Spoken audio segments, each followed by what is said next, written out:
Hi నేను Satish. Live అట్లాగే promo అలాగే అన్సీన్లో కొన్ని ఇంట్రెస్టింగ్ కాన్వర్జేషన్ బాబోయ్ ఒక్కొక్కరి గేమ్ ఎట్లా మారుతుంది అనే దానికి ఉదాహరణగా బాండ్స్ గురించి ఒకరినొకరు సేవ్ చేయడం గురించి చాలా డిస్కషన్స్ జరిగాయి. దాని గురించి కూడా మన సబ్స్క్రైబర్స్ కూడా ఎనలైజ్ చేయమంటే ఈ వీడియోలు అన్నింటి గురించి మాట్లాడదాం. వీడియో చూసే ముందు లైక్ కొట్టేసేయండి, అట్లాగే కామెంట్ కూడా పెట్టండి. మీ దృష్టిలో టాప్ 5 ఎవరు? ఎందుకంటే సంజన ఇమాన్యుయల్తో అంటుంది, ఏంటి అసలు మన బ్రెయిన్స్ ఒక ఫుట్బాల్స్ లెక్క ఆడుకున్నారు. 9 ఫ్యామిలీస్ 9 రకాలుగా చెప్పారు. అసలు మైండ్ బ్లాక్ ఎవరిది ఏంటో అర్థం కాని పరిస్థితి, కన్ఫ్యూజ్ అయిపోయింది, గందరగోళం అయిపోయింది. మనం ఒక బాల్లా ఉంది అని లెక్క.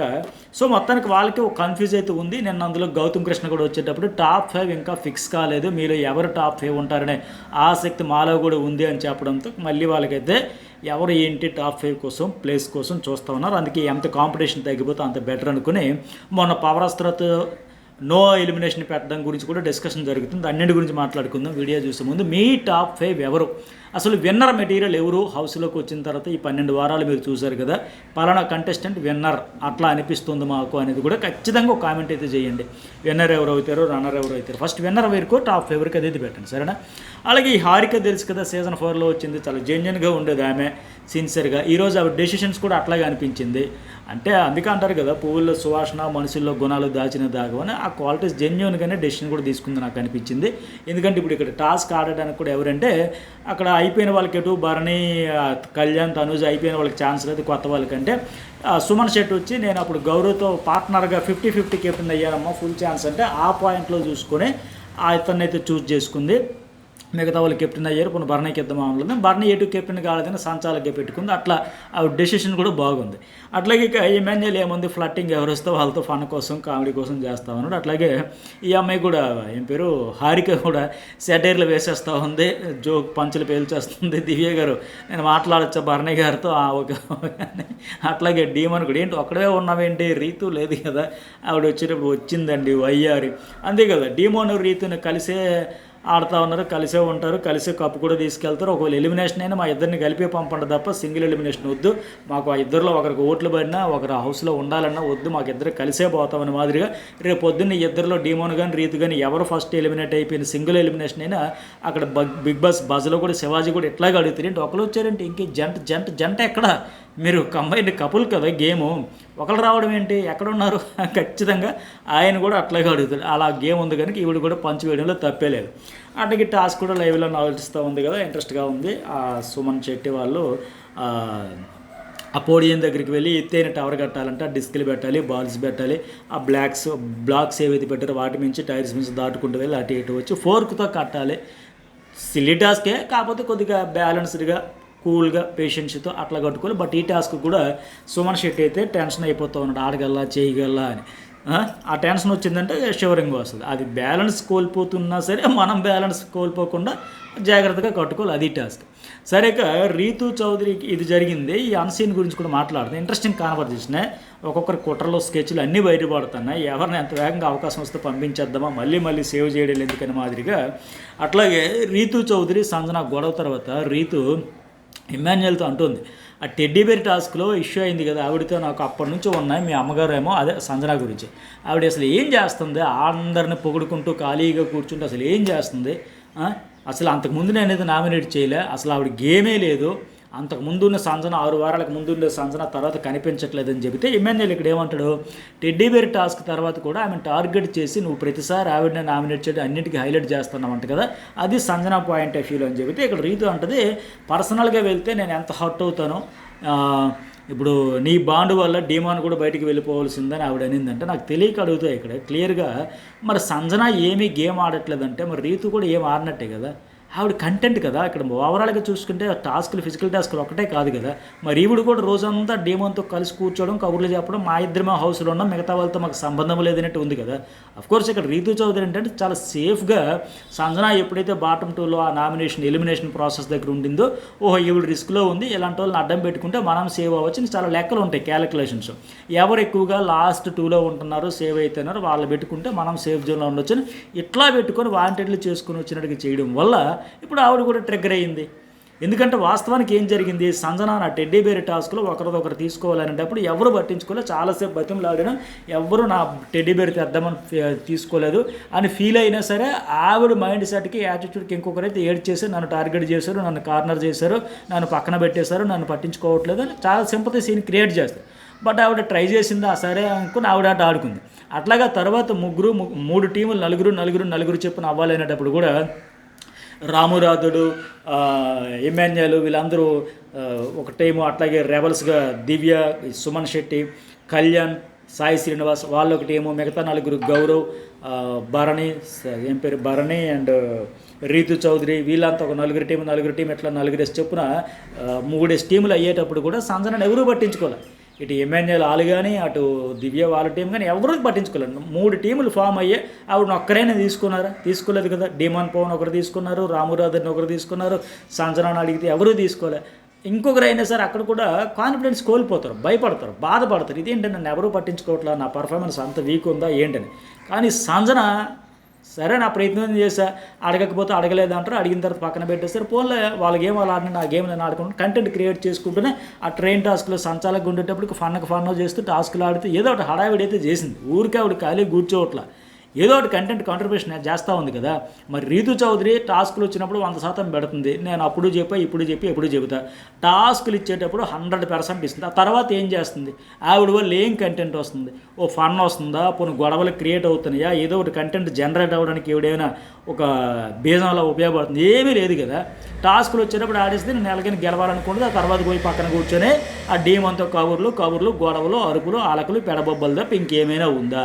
సో అందుకే సంజనా విషయంలో నీ గేమ్ ఏమీ లేదని గుచ్చి చెబితే మరి ఆవిడ ట్రిగ్గర్ అవడంలో తప్పలేదు, ఆవిడ ఫైర్ అవడంలో తప్పలేదు. ఇప్పుడు రీతి ఎంతసేపు ఆ డీమోన్ తప్ప ఇప్పుడు ఇంకేమైనా చేస్తుందా అని అంటే మరి అందుకే ఆవిడ అంత ఫీల్ అయిపోయింది. అట్లాగే తర్వాత ఇంకోటి ఏంటంటే ఇమాన్యుయల్ అంటారు కళ్యాణ్ అండ్ రీతితో, ఏంట్రా బాబు మీ అరుపులు, మీ గొడవలు, ఈ కండరాలు బయటకు వచ్చేస్తాయేమో, అంతలా ఏంటి, నా వల్ల కాదు అంత అరుపులు, గొంతు ఎండిపోద్దు నాకు, ఈ రీతి ఏమి ఇంత గుడ్లు పెట్టుకొని ఈవిడే నువ్వేమో మొహం ఎర్రగా అందిపోయి అంటే నిజంగా అట్లా ఉండాలి, ఓపెన్ అవ్వాలి. ఒకసారి కాకపోతే ఒకసారి అయినా సరే మీ బ్యాగేజ్ ఏదైనా ఉందో, మనసులో ఏమైనా ఓపెన్ అయిపోయి చెప్పేసుకుంటుంటే ఆడియన్స్తో కనెక్షన్, ఎమోషన్ వస్తుంది. ఇప్పుడు ఇమాన్యుయల్ ఎందుకు ఈరోజు విన్నర్ మెటీరియల్ అనిపించుకునేవాడు ఈరోజు ఇప్పుడు విన్నర్ రేసుల నుంచి జారిపోయి థర్డ్ ప్లేస్కి సెటిల్ అవుతాడు, టాప్ 3లో ఉంటాడు అనే పరిస్థితి ఎందుకు వచ్చేసింది? ఇట్లా ఆర్గ్యుమెంట్స్ కానీ పాయింట్లు కానీ ఆ ఓపెన్ అవ్వకపోవడం, చెప్పకపోవడం వల్లే.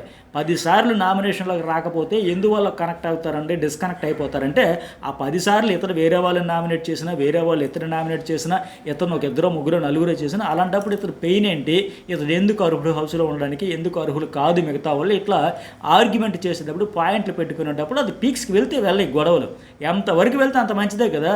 హీరో ఆర్ విలన్ ఏదో ఒకటి తేలుతుంది, ఆ ఎమోషనల్గా పాయింట్స్తో కనెక్ట్ అవుతుంది. ఇప్పుడు నిన్న వచ్చింది గొడవలు అయినాయి, ఎవరు పాయింట్ ఈఫీలో రీతికి సపోర్ట్ చేసేవాళ్ళు చేస్తారు, సంజనకు చేసేవాళ్ళు చేస్తారు, కళ్యాణ్కి సపోర్ట్ చేసేవాళ్ళు చేస్తారు, డీమోన్కి చేసేవాళ్ళు చేస్తారు. కొందరికి 60 మంది చేస్తే కొందరికి 40 మంది చేయొచ్చు, లేదా కొందరికి 90 మంది చేస్తే కొందరు 10 మందికి చేయొచ్చు. బట్ ఏదో ఒకటి జరుగుద్ది కదా. అందుకనే ఓపెన్ అవ్వాలి, ఆర్గ్యుమెంట్స్ అయితే చెయ్యాలి, అరుపులు అయితే అరవచ్చు, మాట్లాడచ్చు. నామినేషన్లో అప్పుడు కూడా కాకపోతే ఇంకెప్పుడు ఆడతారు. ఇమాన్యుయల్ అవి కొనసాగించలేకపోవడం వల్ల, అతడు ఓవరాల్ జర్నీలు అవి లేకపోవడం వల్లే ఈరోజు ఒకప్పుడు మిగతా అన్నీ ఉన్నాయి.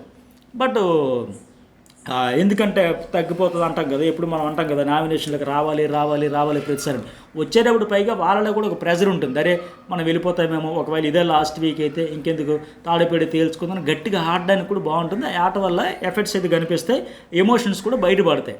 సరే నెక్స్ట్ వన్ భరణి సంజనాతో చాలా చక్కగా చెప్పాడు. ఇక్కడ జైలు దగ్గర ఫస్ట్ ఇమాన్యుయల్ మనకు చూపించాడు కదా, కూర్చొని సంజన గారు మెచ్యూర్డ్ పర్సన్స్ ఈ హౌస్లో మీరు నేనేనండి అంటే కొద్దిగా ఏజ్ పరంగా చూసినా, ఏ రకంగా చూసినా మనలో ఫస్ట్ పాయింట్ అవుట్ చేస్తారని లెక్క చూస్తేనే ఫస్ట్ నుంచి మనం పడుతూనే ఉన్నాం.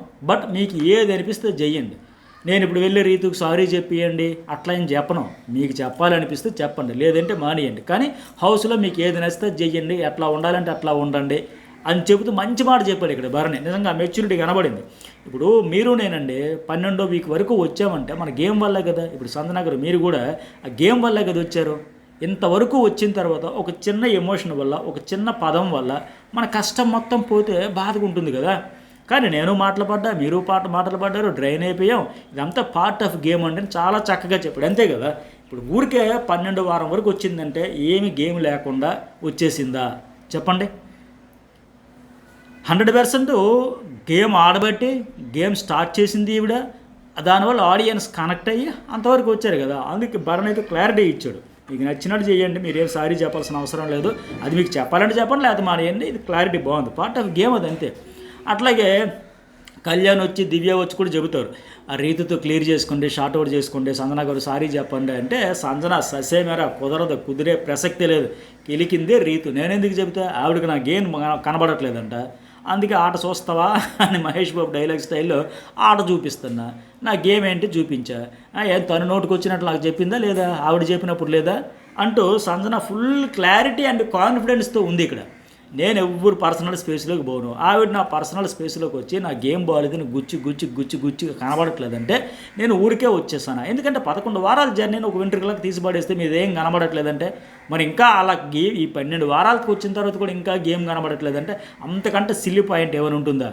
పోనీ అదే పాయింట్ చెప్పాల్సి వస్తే ఈవిడితో పోల్చుకుంటే సుమన్ శెట్టి మరి ఏం కనబడుతుంది నీకు అంటే, వీకెండ్ వచ్చేసరికి సుమన్ శెట్టికి ఫుల్ హైప్ ఇచ్చి ఎలివేషన్ ఇచ్చి లేపుతా ఉన్నారనా.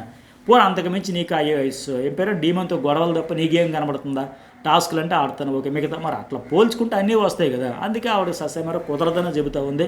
దివ్య కూడా అట్లా కాదు సంజన గారు, కొన్ని సారీ చెప్పి క్లియర్ చేసుకుని నేను చెప్పనమ్మా, నేనెందుకు ఆయింట్మెంట్ బుయ్యాలి, నాకేం అవసరం, ఆవిడ వచ్చి సారీ చెప్పమనండి, మీరు ఏదో ఆ ఇనిషియేషన్ అయితే ఇక్కడ నాకు వచ్చి చెబుతున్నారు కదా, ఫస్ట్ రీతికి పోయి చెప్పండి, ఆవిడ వచ్చి సారీ చెబుతా అప్పుడు నేను చెబుతా, అంతవరకు తగ్గేది లేదు అన్నట్టు ఉంటుంది. ఇంకా అట్లాగా దివ్య డీమోన్ అది బయట అగ్ని పరీక్ష విషయాలు మాట్లాడడంతో పనిష్మెంట్ ఇస్తారు కదా, ఫన్నీగా అయిపోయి అట్లాగా మళ్ళీ సంజన దివ్యతో ఒక మాట అంటుంది. ఈవిడ కూడా చాలా మంచి పాయింట్లు చెప్పింది, ఈవిడ ఫుల్ క్లారిటీ ఉంది గేమ్ గురించి, ఇది రియాలిటీ షో, ఆడియన్స్కి ఎట్లా క్లియర్ అవుతుంది, రీచ్ అవుతుంది అనేది. ఎందుకంటే ఆ అమ్మాయి డల్ అయిపోయిన తర్వాత, వీకెండ్ అయిపోయిన తర్వాత డల్గా ఉంటే డిప్రెస్ అయిపోవాల్సిన అవసరం లేదమ్మా. బిగ్ బాస్ హౌస్లు ఇవన్నీ కామన్, ఈ షో ఫార్మాటే అట్లాంటిది, నీకే కాదు తనుజకు కూడా గట్టిగానే తిట్టారు కదా, నాకు కూడా చాలాసార్లు తిట్టారు కదా. పైగా ఇప్పుడు ఏంటి రీతు అండ్ డీమోను పక్కన కూర్చుంటే ఇలా చేతులు పెట్టుకుని ఇలా పట్టుకొని రోజుకి 20 సార్లు కనపడితే నాకు చిరాకు ఉంటుంది, నాకు ఇబ్బందిగా ఉంది. అంటే వాస్తవానికి ఇప్పుడు ఇక్కడ కనిపించేటప్పుడు కూడా ఇంకో కాన్వర్జేషన్ జరిగేటప్పుడు కూడా దాని గురించి కూడా మాట్లాడదాం. ఏమంటే వాళ్ళిద్దరూ రీతు అండ్ డీమోన్ ఒకే సోఫాలో ఒకే చైర్లో అంత ఇరుక్కొని కూర్చోవలసిన అవసరం ఏముంటుంది. పక్కన కొద్దిగా వయసులో పెద్దవాళ్ళు ఉన్నారు కదా, ఇప్పుడు ఇంతమంది చూస్తారు కదా, అక్కడ సోఫాలు లేవా, చైర్స్ లేవా, ఇరుక్కిరిక్కిపోయి ఒకరి మీద ఒకరు ఇలా పడిపోయి మరి అంత కూర్చునేటప్పుడు ఆటోమేటిక్గా సంజన వల్ల ఏంటంటే రెబల్ స్టార్స్ మనసులో ఉన్నది బయట ఉన్నది ఒకటి ఉండదు. ఆ విషయం ఆవిడికి హౌస్ మేట్స్ అందరూ ప్రతి సందర్భంలో ఆల్మోస్ట్ చెప్పారు, మీకేం ఉండదంటే స్ట్రాటజీలు ఉండవు, కనింగ్లు ఉండవు, ఏది అనిపిస్తారో చెప్పేస్తారు, ప్యూర్ సోల్ అని. ఇన్ని రోజులు లోపుకి పట్టింది, అసలు నీకేమీ బాగలేదంటే అసలు నీకేమో ఉంది, ఇట్లా ఈ కూర్చున్న దాని గురించి మాట్లాడింది ఆవిడ కూడా. అక్కడ చైర్స్ లేవా, స్పేస్ లేదా, సోఫాలు లేవా, ఒకే సోఫాలు ఇరుక్కుపోయి ఇలా ఒకరి మీద ఒకరు పడిపోయి కూర్చుంటే మరి దాని గురించి ఈవిడ మాట్లాడుతుంది. అదే ఇక్కడ ఎగ్జాంపుల్ కూడా చెప్పింది, ఇద్దరు ఇలా చేతులు పక్కన పెట్టుకుని రోజుకో 20 సార్లు కూర్చొని నాకు చిరాకు ఉందని కూడా. దాంతో చెబుతూనే దివ్యకు మంచి మోటివేషన్ చేసింది ఆవిడ. సంవత్సరం ఏమంటే ఇప్పుడు 23 మంది వచ్చారమ్మా, నువ్వు కామనర్గా వచ్చావు, నువ్వు కామనర్గా వచ్చి ఈరోజు టాప్ 9 వరకు ఉన్నావంటే గ్రేట్ కదా. పైగా నువ్వు వైల్డ్ కార్డు వచ్చేటప్పుడు లేట్గా వచ్చావు, చాలామంది కామనర్స్ వచ్చారు వెళ్ళిపోయారు. అట్టగా ఫైర్ స్ట్రోమ్ 6 వచ్చారు, ఎవరైనా నిలబడలేదుగా. కానీ నువ్వు నిలబడ్డావంటే ఏంటి, నీ గేమ్ ఉండబట్టే కదా, నువ్వు ఆడబట్టే కదా. సో నువ్వు దేనికి బెదర్లా ఆదర్లా కదల్లా, నువ్వు స్ట్రాంగ్ ఆడావు, అందుకే నువ్వు ఉన్నావు. ఇది వాకల్ గేమ్. సో నీ పాయింట్స్ నువ్వు పెట్టు, నీ యాప్ నువ్వు వాడు, నువ్వు పిచ్చల ఐడి తీసుకో. ఏదో అవుట్ అయిపోయినా పవర్ అస్త్ర వల్ల ఉన్నామా, లేకపోతే నో ఎలిమినేషన్ పెట్టడం వల్ల ఉన్నాం, ఇవన్నీ మనసులో పెట్టుకోకంటే దివ్య కూడా ఇక్కడ వ్యాలిడ్ పాయింట్ చెప్పింది. ఆవిడ మిస్టేక్ ఏంటో ఆవిడ కూడా అర్థం చేసుకుంటుంది. ఏమంటే సంజనతో, ఓకే సంజన గారు, నేను చెబుతున్నది రైటే, చేస్తున్నది రైటే, కరెక్టే, కానీ నా వాయిస్ కావచ్చు, నా యాటిట్యూడ్ కావచ్చు, నా టోన్ కావచ్చు, ఎగ్జాక్ట్గా ఏదైతే నాది బ్యాడ్ అయిపోతుందండి. ఇప్పుడు తనూజకు నేనైతే 2 సార్లు ఇమ్యూనిటీ వచ్చింది కదా అనే పాయింట్ నేను చెప్పాను, అదే అందరూ చెప్పారు. కానీ నాదే ఎందుకు హైలైట్ అయిపోయింది అంటే ఎగ్జాక్ట్గా నేను చెప్పేది కూడా అదే, ఆవిడ టోను. ఆవిడ చెప్పిన పాయింట్ ఎట్లా అంటే, కొంతమంది షుగర్ కోటెడ్తో చెబుతారు, స్మూత్గా చెబుతారు, ఈవిడ ఫటాఫట్ ధనాధన్. ఆ టోన్ వల్ల చెప్పే వాయిస్ మాడ్యులేషన్ కావచ్చు, ఆ సౌండ్ వల్ల కూడా అవతల గుచ్చుకున్నట్టు ఉంటుంది. పైగా ఈవిడ కూడా షుగర్ కోటెడ్ మాటలైతే ఉండవు. ఇంకొకరైతే చెప్తారు, నీ అదృష్టం కావచ్చు, నీ కష్టం కావచ్చు, నీకు 2 సార్లు ఇమ్యూనిటీ వచ్చింది బట్ మాకు రాలేదంటే సగం చల్లబడిపోతారు అక్కడ. అట్లా కాకుండా ఈవిడేంటి, నీకు 2 సార్లు వచ్చింది ఇంకెందుకు అన్నట్టు ఉంది ఈవిడది.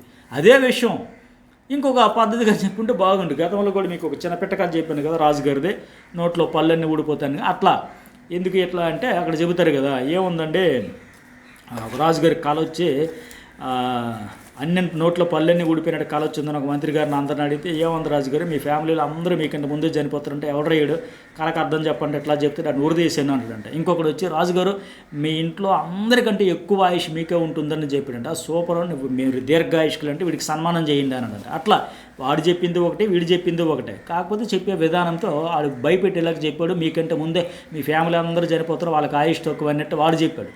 ఈ వీడేం చెప్పాడు, మీ అందరు ఫ్యామిలీలకు మీకే ఎక్కువ ఆయుష్ అండి, దీర్ఘాయుష్యులు అండి, ఇట్లా చెప్పేసి వీడికి సన్మానం అన్నాడు. అట్లాగే ఇక్కడ చెప్పే విధానం కొందరు చాలా స్మూత్గా, నువ్వు చాలా లక్కీ, చాలా అదృష్టం, మాకు ఒక్కసారి మినిట్ రావడమే కష్టమైపోయింది, నీకు 2 సార్లు వచ్చాయి, నువ్వు తోపు, నువ్వు ఆడబట్టే వచ్చిందని జాకీలు పెట్టి లేపేసి అట్లా కొందరు చెబుతారు. ఇవి డైరెక్ట్గా చెప్పింది అదే. మెయిన్ ఏంటంటే టోన్, చెప్పే విధానం బట్టి. అయితే ఇక్కడ ఇంక సంజన కూడా ఒక మాట అంటుంది, బాటమ్ 2లో గేమ్ చేంజ్ కోసం పెడతారు, బాటమ్ 2లో ఉన్నంత మాత్రం నిజంగా లాస్ట్లో ఉన్నట్టు కాదు కదా, అది రకరకాలుగా ఈక్వేషన్స్ కోసం పెడతారంటే. దివ్య లేదండి సంజన గారు, మిగతా పొజిషన్స్ ఏమన్నా బాటమ్ 2లో మాత్రం ఓటింగ్ ప్రకారమే పెడతారు కదంటే ఇది కరెక్టే, బాటమ్ 2లో అట్లాగే పెడతారు. అయితే సంజన ఇక్కడ చాలా కాన్ఫిడెంట్తో క్లారిటీతో మళ్ళీ ఒక ఎగ్జాంపుల్ చెప్పంటే దివ్యకు మంచి బూస్ట్ ఇప్పించే మాదిరిగా మాట్లాడింది.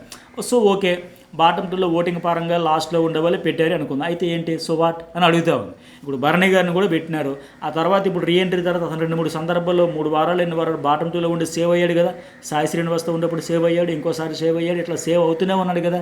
సో దానివల్ల ఫరక్ పడక్కర్లా. పైగా ఇప్పుడు నువ్వు ఇంకెందుకు భయపడతావు, భరణి గారితో బాండ్ అంటావా, దానివల్ల బ్యాడ్ అయింది. మీ అమ్మగారే చెప్పిన తర్వాత, మీ ఫ్యామిలీ మెంబర్కి అర్థమైన తర్వాత, వాళ్ళే చెప్పి మనకు ఒక ఏంటది బ్రదర్ లెక్క అనిపించి చెప్పిన తర్వాత నువ్వెందుకు ఫీల్ అవుతావు, ఎందుకు నెగిటివ్ అవుతావు? అవసరమే తీసుకో. తిట్లు అంటావా, వీకెండ్ హోస్ట్ నాకు పడినా ఉరికి పడ్డాయి, నాకు పడలేదా, నన్ను తిట్టలేదా, తనుజని తిట్టలేదా, నిన్ను తిట్టలేదా, అందరికీ పడతాయి, ఇవన్నీ కామను, మన బెస్ట్ మనం ఇవ్వాలి. టాస్క్ తాలకి షో తాలూకా కాన్సెప్ట్ అట్లాంటిది అని చాలా క్లారిటీతో చాలా బాగా చెప్పింది. అట్లాగే భరణి కూడా సంజనతో అంటాడు, ఆ దివ్యకి ఏంటి సంజన గారు గట్టిగా చెబితే చిన్నపిల్లలు ఎక్కి గుక్కపెట్టి ఏడ్చేస్తుందో నాకు చాలా ఇబ్బందిగా ఉంది, గట్టిగా చెప్పలేక అవాయిడ్ చేయలేక నా అంత నేనే దూరం అయిపోతున్నా కావాలని, అంతకంటే గట్టిగా చెప్పలేం, గట్టిగా చెప్పామంటే భయపడిపోతుంది, లిటరల్ వణికిపోతుంది, ఏడ్చేస్తుంది అని కూడా చెబుతూ ఆ తర్వాత దివ్యది కూడా అట్లాగే చెబుతాడు. బయట వాళ్ళు లేదు అంటే వాళ్ళ అమ్మగారు వచ్చినప్పుడు, ఇంక వాళ్ళ సిస్టర్ వాళ్ళ డాటర్ వచ్చినప్పుడు, ఫ్యామిలీ వీక్ వచ్చినప్పుడు ఏదేదో చెబుతారు కదా, అవేం పట్టించుకోకమ్మా, పట్టించుకోవాల్సిన అవసరం లేదు, ఫీల్ కాకు మళ్ళీ అంటే మళ్ళీ ఇక్కడ కూడా ఏడ్చేస్తుంది ఆవిడ.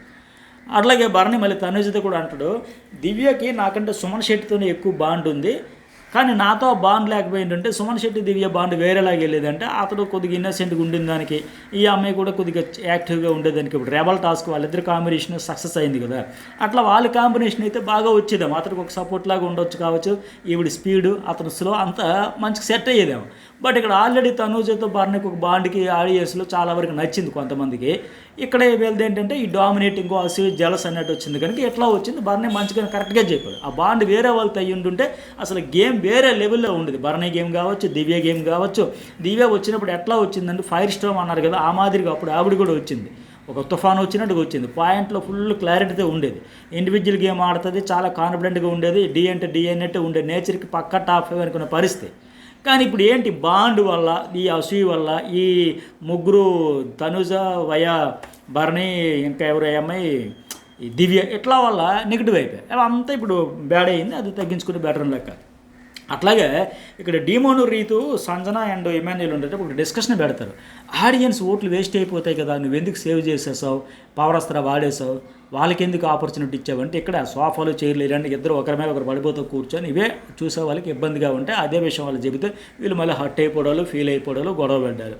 అయితే ఇక్కడ సంజన కూడా ఏమంటుందంటే ఇమాన్యుల్ కూడా ఆ పవర్ వేస్ట్ అయిపోద్ది అన్నప్పుడు తప్పేముంది, ఒకరికి ఒక అవకాశం ఇస్తే తప్పు కాదు కదా, బిగ్ బాస్ ఓట్లు వేస్ట్ అయిపోతే ఈ ప్రాసెస్ అయి పెట్టడు కదా, ఏమో సూపర్ 6 పెడతాడు అంటే ఇది ఎగ్జాక్ట్లీ పర్ఫెక్ట్. ఆ రోజు ఏం చెప్పాడు, నువ్వు వాడినా వాడకపోయినా ఈ వారంతో వేస్ట్ అయిపోద్ది, నో ఎలిమినేషన్, పెట్టాలనుకుంటే ఆ పవర్ వాడు. అక్కడ దివ్యాన్ని సేవ్ చేస్తావా, సంజనాన్ని సేవ్ చేస్తావా కాదు, నువ్వు వాడితే ఎవరైనా కానీ అసలు ఎలిమినేషనే ఉండదు, కంప్లీట్గా నో ఎలిమినేషన్ అంటే ఎవరైనా వాడతారు. అది ఇప్పుడు తనుజకి ఇచ్చిన పవర్స్ వేరు, నేరుగా అక్కడ ఏం చెప్పారు, ఆడియన్స్ ఓట్లతో సేవ్ అయిన వాళ్ళు నువ్వు ఇప్పుడు పవర్ వాడితే వెళ్ళిపోతారమ్మంటే, అరే ఆడియన్సే సపోర్ట్ చేసి ఓటు వేస్తే నేను ఎట్లా పంపించేస్తాను, ఆడియన్స్ ఓట్లు వేయకుండా ఎలిమినేట్ చేసిన వాళ్ళు నేను ఎట్లా సేవ్ చేస్తాను, ఆ అమ్మాయికి ఇచ్చిన 3 ఆప్షన్స్ అట్లాంటివి కనుక అప్పుడు అవే పర్ఫెక్ట్ డెసిషన్ తీసుకుంది. ఇప్పుడు ఇక్కడ ఇమాన్యుల్ కూడా క్లియర్గా చెప్పారు, వాడకపోయినా వేస్ట్ అయిపోద్ది అంటే ఒకరికి ఒక అవకాశం ఇస్తే సొమ్మేం పోయింది, ఒక వారం వాళ్ళు మ్యాక్సిమం ట్రై చేస్తారు, ఒక ఎపిసోడ్ చాలు, ఒక సీన్ చాలు, గట్టిగా స్టాండ్ తీసుకోవచ్చు, బాగా సింపతి కావచ్చు, టార్గెట్ కావచ్చు, ఏదైనా గేమ్ చేంజ్ అవుద్ది కదా.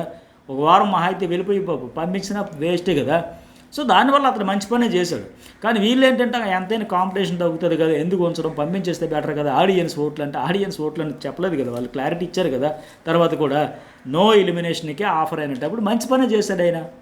సో అయితే ఇక్కడ ఇమాన్యుయల్ పవరస్త్ర బాండ్ కోసం నేను సేవ్ చేయలేదని వివరణ ఇచ్చాడు చూడండి. ఆ తర్వాత దాని గురించి సంజన మళ్ళీ దివ్యతో అంటుంది, ఆయన ఏంటి మనకేదో ఫేవర్ చేసి ఉద్ధరించినట్టుగా స్టేట్మెంట్ నాకు నచ్చలా, నేనైతే ఆడియన్స్ ఓట్లతో సేవ్ అయ్యి, ఒకవేళ ఇమాన్యుయల్ కాకపోతే ఇంకెవరైతే గట్టిగా ఇచ్చి పడేసేదాన్ని, ఎవరో నాతో బాండ్ ఉందని అన్నాడేమో, సరదాగా ఫన్నీగా అన్నాడేమో, కానీ అలా అనకుండా ఉండాల్సిందని, ఎందుకంటే ఆవిడకి ఫీలింగ్ ఉంటుంది. నేను ఆ రోజు కూడా చెప్పా, ఆడియన్స్ ఓట్లతో ఎవరు సేవ్ అయ్యారో చెప్పేయడం వల్ల సంజనకు రిలీఫ్, అమ్మయ్య నాకు కాన్ఫిడెన్స్, నాకు ఆడియన్స్ ఓట్లతో సపోర్ట్తో నేను ఉన్నాను అనే ఫీలింగ్ ఆవిడకు ఉంటుంది. అది చెప్పకుండా ఎటు నో ఎలిమినేషన్ కదా, ఇద్దరు సేవ్ అయిపోయిన వదిలిస్తే ఇద్దరికీ డౌట్ కొట్టేస్తుంది, నేను అవుటా ఆవిడవుటా, నేను అవుటా ఆవిడవుటా అని ఒక లో అవుతారు. ఇప్పుడు సంజన అందుకే ఈరోజు ఎంత కాన్ఫిడెంట్గా ఉంది, అయితే ఏంటి నేను ఆడియన్స్ ఓట్లతో కదా సేవ్ అయ్యాను అని లెక్క. ఎనీవే అది వాడేసేయడమే బెటర్.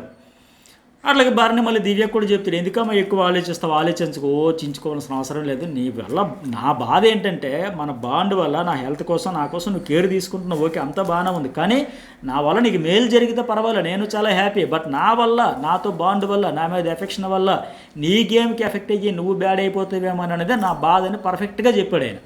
అది ఎగ్జాక్ట్లీ పాయింట్. కాకపోతే ఆ అమ్మాయి కూడా ఎంత 23 years కదా ఈ ప్రెజరు, ఈ రిలేషన్, ఆ బాండ్, ఆ హౌస్ కూడా అట్లా ఉంటుంది.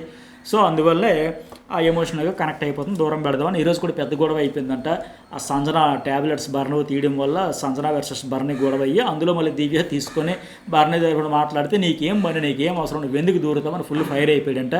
అలాగే రీతు చౌదరి అండ్ డీమోన్ ఒక రెగ్యులర్ గోల, అలాగే సంజన వర్సెస్ భరణి, అలాగే దివ్య వర్సెస్ భరణి, ఇవన్నీ గొడవలు అయితే ఈరోజు చూడబోతున్నాను. అట్లా సంజన కూడా దివ్యత అంటుంది, నా జోలికి వస్తే నేను వదల్లో, ఎంతవరకు సాక్రిఫైస్ చేశా, నేను ఇకపైనైతే ఆడతా ఇచ్చిపడేస్తే ఊరిని తాగను, ఎందుకంటే ఆ సాక్రిఫైజుల వల్ల నాకేమో తలకైన బరువు ఎక్కువైపోయింది. 10th week తర్వాత కూడా నా గేమ్ పాడైపోయింది. ఆ బంధాలు నీకు వీళ్ళు సాక్రిఫైస్ చేశారు, వాళ్ళకి సాక్రిఫైస్, నా గేమ్ నేను ఇంకెప్పుడు ఆడలే, ఎక్కడ ఆడలే, ఇంకా ఆడడానికి కూడా లాస్ట్కి వచ్చింది కదా, ఆవిడ పర్ఫెక్ట్గా క్లారిటీతో 100% చెప్పింది, అది ఫ్యాక్ట్.